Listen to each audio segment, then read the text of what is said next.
Guys, welcome to the Music Combine and welcome to our first weekly State of the Union of Music podcast that me and Greg really been talking about doing for a while. You guys being fans of the show, we wanted to give more back. You guys hear from us, once a week through episode, but we also want to those episodes are great and our guests are amazing. We've had, and the ones we have coming up, which we can't talk about yet, but what we're going to start doing on Mondays of every week is release these little 20-minute episodes, 15-minute episodes of the State of the Union of the music business and where we're at right now, and kind of also talk about topics that are important to you guys. So if there's anything that you guys want to hear or want us to talk about or kind of look at, go to our anchor.fm page, and, leave our questions there because we really want to, or DM us in the Instagram or the TikToks or the Facebooks. Any way you want to get in touch with us, your preferred smoke signal. We like smoke signals. Those work. Flares are good. Smoke signals are awesome. Flares are great too. If you're at sea, we might not see you, but Yeah, we might be going way too fast. Way too fast. But let's talk about these topics that you had shown me today, which are very interesting. Which is, I guess the first one would be Live Nation. And them having to make reductions in their employee status roster. Yeah. But how when we first heard about the Live Nation thing, I had almost kind of like a bad taste in my mouth about what they would have to do to kind of make up for the losses that they were gaining or incurring. Sure. And now it's kind of like a 180 for me based on the information that's been coming out, and we can elaborate on that a little bit. Same. You always want to kind of hate City Hall for one reason or another. Yeah, you want to point the finger, but you want to point the finger at somebody because it's this. And look, I'm not saying that Live Nation shouldn't be held accountable. I think they should be in every single way and form. But the one thing I can say about the company now, and especially Michael Rapino, their CEO. Yeah, huge. The guy basically he had to furlough people, but he also forgoed his salary and compensation until this thing's out of the woods. He gave up his entire salary, It wasn't like, oh, I'm going to add a bonus like Wall Street does and shit like that. But I'm going to keep my salary. No, he gave up his whole fucking salary. Can we get some government bailout money and then keep my salary? Guy, that's good. That's great. That's great practice for the people. But they are furloughing people, and I mean, to be honest, the bright side of that situation is that I think it was 90% of tickets sales were kept. Now it's at 85 from that article from a day ago from Live for Music. Yeah. .com. And to say that is concert industry going to go back? I think you could safely say it is. It's going to have to, and it's going to happen. It's just a matter of when. But I mean, listen, if businesses over here, I don't know how bad it is over there, Mike, but businesses are opening up again, 25% capacity. They have to abide by that. I think if that's the case here, and our first concert as a band is going to be in October. And it's going to be 25% capacity. So we're going to get back to playing live shows, it looks like, in October at the Misfits. It's about a month. Misfits guitar player? AC Slade. What's his name? AC Slade. The vegan? Oh, you're thinking of Doyle. Doyle. So we're opening up Doyle, and we were supposed to have that show in March, and now it got pushed back to October, and they're still doing it over here. Where are they doing it? Like St. Vitus or something? You remember Mexicali Live in Team? It's called the Debonair. Do I ever? Well, no offense, but the setup is like completely backwards. Like the stage should be on the other side, not on the when you come in. Mexicali Live, it was called, right? Right now it's the Debonair. The what? The Debonair. Oh, it's so funny. I see that like on bands tour lists, itineraries and stuff. There are a lot of good bands go through. Yeah. So anyway. If that's the case for me over here on a local level, I would assume that it's definitely going to come back, and then that they'll make up for all that lost time, and those employees might be hired back at some point, and they can go on unemployment and collect until and that's the thing about being furloughed. You usually you come back. How many of those people can wait that long to come back is really going to be, truth be told. Yeah. Well, I mean, when you get hired back, essentially, did you find something else in the meantime? Well, like, one of my best friends works for Live Nation. I actually should probably have him on here. Brian Turner, props. You're my boy. You worked as a tour manager for the Front Bottoms and Saves the Day. BT. You worked for Live Nation. And so that's the same with Matt Woods, who's going to be on Ready Roundtable. I mean, he works for Live Nation Local and AEG. Shit. So he's on both sides. Both sides of it. Like, but compared to Live Nation, like right now, they're rivals. AEG basically, like, let's just say Live Nation does the Palladium and all these other venues in LA. Yeah. AEG owns the Staples Center. Oh, so the big. Okay. I mean, they own properties like PNC Bank Art Center. No, I think it's a Live Nation venue. Oh, okay. But like a lot of these venues, are owned or subsidized by those companies. And let's kind of dive into the government and how they're going to have a play in passing well, I mean, it's effective immediately, but this is here in California. We here for the past year, there's been a bill, and I forget the AB it is, but this would be for, let me just look here. This was on deadline.com. Yeah, it's on deadline.com. And by the way, we have Greg's girlfriend sneaking in the background. I can see her. You can? Yeah. Thanks, Gina. Thanks a lot. Thanks a lot, Gina. Just kidding. Gina, make me dinner. Hi, Gina. Hope you're doing well. But let me find what the AB. Yeah, so AB 2257. This bill was passed from the legislator last Monday night. It means freelance writers, photographers, translators, musicians will be among those getting exemptions from AB 5. So the bill was originally AB 5, and essentially what they were trying to do. And about 2 weeks ago, we had this deal going on in California where Lyft and Uber were like, it was like a Thursday night, submit or quit of, was Lyft or Uber going to stay alive essentially? Do you think they're going to join together? Like, no. So what happened was they got an extension. Like they didn't have to make everyone employees that worked for Uber or Lyft. Right. Okay. And that's what they were trying to do. And the thing about California, which is a little bit, and I live here, so I can. And I didn't vote for Newsom, by the way. He's a dipshit in my book.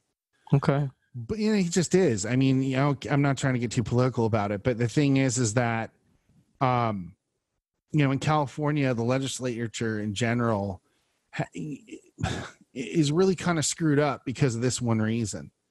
Mm-hmm. They pass bills to make everyone feel good. And okay, so it's like a security blanket. It's like a security blanket. So I'm sure some hippie up in the Bay Area who was an Uber driver. Yo, bro. Yeah, dude. Tommy Lee sex swing, like, that type of dude who sits in your back house. And goes to Yosemite on the weekend to rock climb. Let's rock it. No offense against. No offense. It's cool. Rock climbing's cool, but rock climbing's great. But legislation. But the legislation of this was really designed because these idiots were complaining who were 1099, who worked for Uber. And here's the thing about California, and I have this with my own personal experience. I worked for a post house, which was the most wretched place in the world. Right. It was a good experience, though, right? Great experience because I worked on a lot of big shows. But I have two friends who've been on this show who worked there with me, which was DJ and Rob McIntyre. Right. And in the middle of working there, after like the first year, they had always gotten complaints from the EDD, which was the Employment Development Department of California, essentially. Were you 1099 when you worked for them, or you were W2? Oh, yeah, but then they had to make me an employee because EDD came in like the Gestapo and basically... You must be a W2 or you won't get... Yeah, I was fine with it. I mean, they fired me. They fired me 3 months later, but that's okay. Should happen. Yeah, well, they were a shitty studio. Yeah. They're horrible business people. I passes something that makes you become a W-2 and then... Yeah, so, I mean, what California is always trying to do is make it a little more communist than they need to. in the sense that, oh, everybody should have this. No, not everybody should have this. Okay. I'm sorry. At the end of the day, living in California is a privilege. Here's the thing. And if you want to live near water, it's a privilege. 1099 contractors are already getting unemployment anyway. Like if Right. Now they are, but in the past you would never be eligible for it. But ever. for this article, you're saying that musicians would be able to possibly get. No. So here's the deal. They're being exempt. They're being exempt. Okay. So what was going to happen with the whole musician thing was this. Just California, you're saying? This is just for California. Okay. So California, what they wanted to do is if you played at a club, they had to make you a full-time employee. If you're a band that plays at a club, Thank you. Weird. Yeah. So they were trying, and some, I'm sorry, but like the Democratic Party of California rules the deal around here. Mm-hmm. And I mean, they're the most nonsensical bunch you'll ever meet in your life. And, they come up with these feel-good laws in California, like this one, that makes not a shred of sense. Not a shred of sense. So what is this? What's there's no real benefit to this happening for basically for Uber, Lyft drivers, things of that nature. I can see where you go, okay, because the thing is they had it on Make Me Smart for NPR, and both of those people were on that show. It's a business show. They do Marketplace and a few other things, and if this is their first but time it's still listening. Relative to independent contractors, which are musicians generally. Yeah. Essentially, musicians should be exempt from that. Mm-hmm. You should be 1099. You don't work enough to be in a full-time. Yeah, right. Exactly. Yeah, and you're stammering the entertainment business. Yeah. So they wanted the film studios also to put lighting guys who are in unions who are 1099, sound guys, everybody as full-time employees. You would basically tank the whole industry. Well, that's how people make their money. And if they're W-2, they're not going to be able to do other jobs outside of the one. Thank you. You can't have like a bunch of W-2s, can you? You can, but the thing is that the problem is it just doesn't make sense because those industries don't work that way. No, they don't. And they don't get that consistent work. Yeah. It's either, work during a seasonal or during, And especially now when you're trying to jumpstart the economy again in California, which has been not dormant, but I mean, it's not been doing as good as it usually does in the past, 5-6 months because of COVID. Mm-hmm. You need to just lay off all the dumb regulations, all the bureaucratic red tape. And, I could go on forever about why California should get an oil change as far as mindset. But, well, we can go over how a lot of industries right now. But no, I mean, but governmentally speaking, could use an oil change. Oh, absolutely. It just leans too synthetic. It just leans too far to the left, essentially, and it's almost militant in some ways. Well, it's gonna pick. I will come back no matter what. But in the interim, what should be going on is making awesome content, documenting that content, and then having live fucking video sounding really good. Oh yeah, and I think also too, back to the point of the article though, is that they for months had fought this. It's been a fight for over a year. I'm not surprised. Yeah, and the thing is that it had been thrown through the courts. The musician unions, threw their hands up. They didn't throw their hands up, but they were like, all up in arms of like, why are you doing this? Like, this is the dumbest thing you could do. Yeah, because what you're basically doing is like for live musicians, guys who are in the union, string players, orchestra players, all that stuff, who make their money outside of not only playing in orchestras, they make their money doing string dates and stuff inside studios for the film studios. And even though that's less and less as time goes on, there's got to be a thing. I got to ask Gina. She would know if you can have like multiple W-2s and like. No, you totally can have multiple W-2s. Yeah, I have one W-2 and then I'm an independent contractor in a LLC for you totally. I see what you're saying. Yes, you can have multiple W-2s. Okay. I believe, yeah. So, but the thing is, you can work a full-time job over here and they'll pay you benefits over there, and then for the other one you work the other hours over here. So the downside to having W-2s would be the fact they take taxes out. They take more taxes out. Right. Okay. And, Gotcha. and the thing is that more and more, and this goes back to, Oh, and then you don't have the advantage of the tax benefits of the write-offs and all the things of a business owner. Right. That makes complete sense. Absolutely. That's so you're not gonna get to keep. Yeah. You now don't I get to keep more of your paycheck. really see. Okay. Now I see what you're saying. So what's been we talked about this on Roadie Roundtable. Yeah.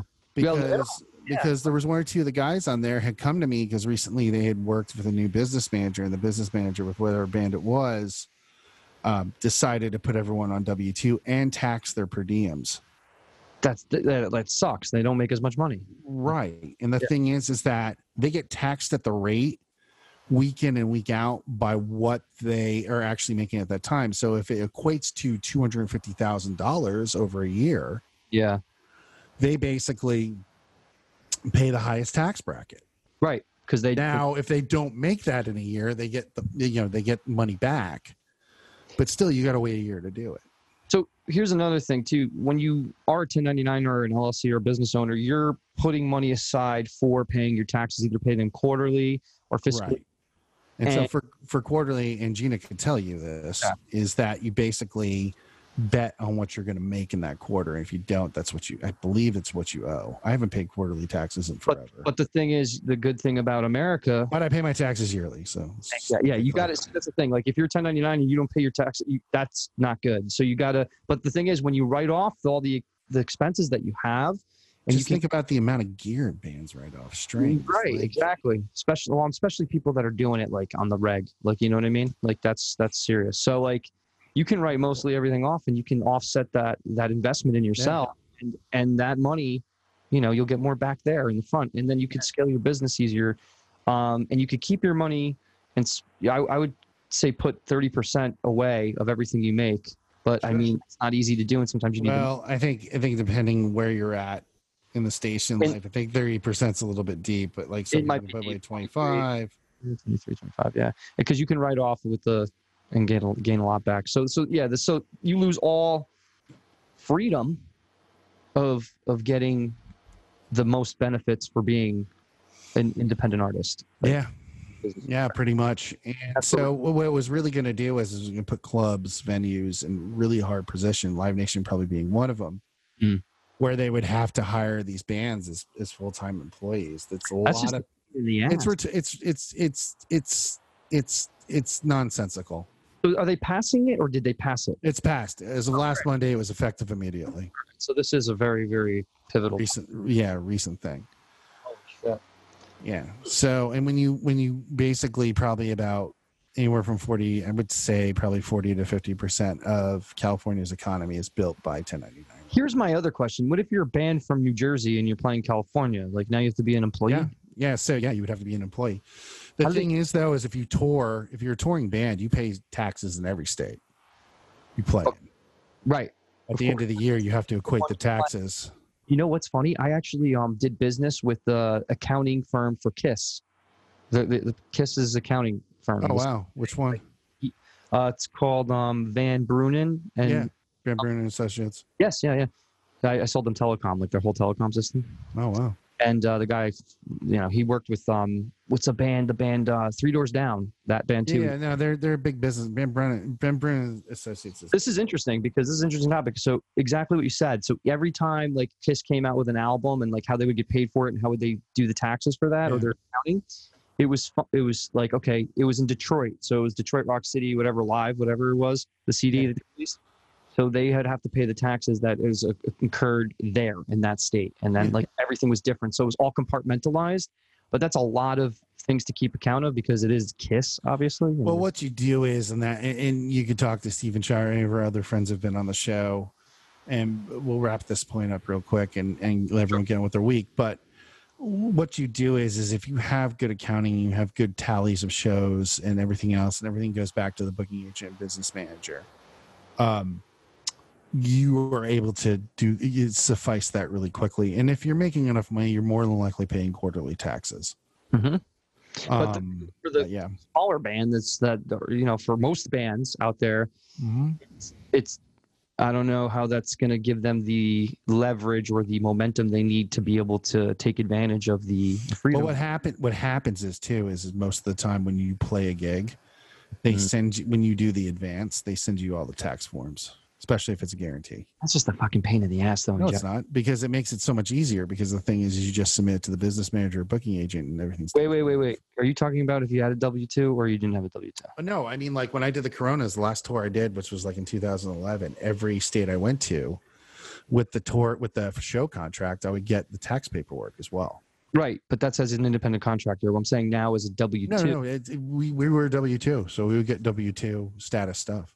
Okay, so is this a bad thing or a good, not a good bad thing? No, it's a good thing. Here's the thing. What California wanted to do, which wasn't going to work, was basically make bands employees. Right. So look at it this way. If a band has a corporation and they make their crew employees, like some of our friends have had happen to them in the past year, where they got W-2s versus they were 1099s. There's two ways you go about that. You can create a corporation yourself. Yeah. Pay yourself, and they pay the corporation for your services done, and you have to invoice them every week. Or you go with the W-2, wait till the end of the year and get a nice big tax check, because you're not going to make $250,000 as a monitor engineer. Here's the like the intricacies that I don't understand. It's like, okay, so if a band meets the capacity of what they're guaranteed, they're getting paid what they're guaranteed through a W-2, but they're just going to have to pay more taxes up front by doing a W-2. Right. Well, here's the thing is that they don't necessarily have to pay a W-2. It's whatever that tax form is in that state. Okay. So they're catching them for the federal, and they're catching them for the state. Yeah. If you play in Texas, there is no state tax. You're not going to pay state tax at all. You're only going to pay the fed. Delaware. Which nobody ever Delaware. Unless it's like back in the day they did. We're in Delaware. Yay. Or like Nevada, like any of the states that don't have state tax, you don't pay. Wow, you know all this shit, huh? It's crazy. Been around the country a few times, buddy. I've just been around the block a few times, but I'm here to talk about the country. I'm here to talk about the country. The world, the country. The world. All right. So this went a little bit longer because it's the first one, and of course we're always long-winded. I'm having so I'm just saying. All right. But anyway, what I want to say also is that we're going to do these every Monday. Hope you guys tune in. Give us your questions so we can put them to the next show. As long as we get them by the Saturday or Friday of every week, we can actually incorporate them in the show because we tape these on Sunday. Yeah, just don't be afraid to tell us what you think, any suggestions, whatever the fuck you want. But especially if Greg smells. Yeah, I really never smell. Very rarely. Very rarely? And when I do, I get pissed off at myself. Do you feel like... I feel like maybe basura. Basura. Yeah. You know what basura means? Yeah. It's garbage. It's garbage. John was screaming that all. He's been screaming it for months. Basura. So I never smell like a basura. I'm sorry. I am. You're just a walking dumpster fire, but we love you anyway. Never mind. I was going to say dumpster. Never mind. I was going to say something gross. Oh, I know where you're going with that. Just end it right there. Right. But anyway, we're going to do these every week, guys. Leave your questions for us on Anchor FM. We can actually get them there, or in our DMs on Instagram, TikTok. Check out our TikTok. Just go to our link tree. You could go to anywhere you want. Link tree. Go everywhere. If you go to TikTok, though, it'll actually link you to all of our stuff. That too. Yeah. Well, it's there. I got to put TikTok on Linktree. Yeah, but I got you. Yeah. Good times. Things I remind you to do. Anyway, this has been a lovely first interstitial. We'll improve it. Always pleasure. Bye.